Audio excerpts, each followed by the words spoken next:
Кон металчета. Добрата новина е, че има 30 минути път нагоре и то пеша. Как ви се струва?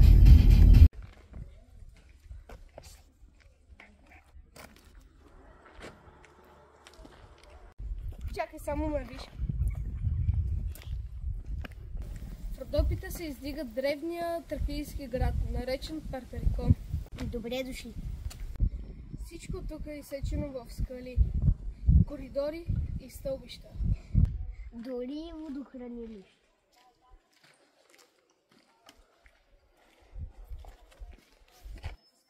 Преди хиляди години тук траките са търсили отговор от боговете си. Там са мачкали гроздето и са правили вино. Тук жрица е предсказала велико бъдеще за сина на цар Филип. Говорим за Александър Велики. Он е бил крепост и светилище. А днес пази много древни тайни. Не забравяйте метъчета задължително по едно желание няколко монетки.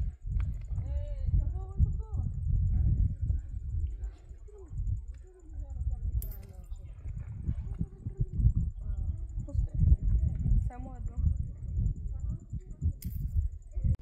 И не забравяйте правилата. Не викайте, не говорете глупости и не си хвърляйте боклуците. Представяте ли си, че това място някога е било скрито под земята?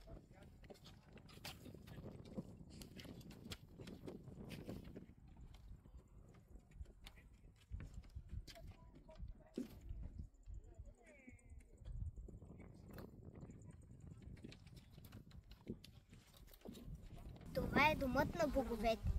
Чао, метълчета!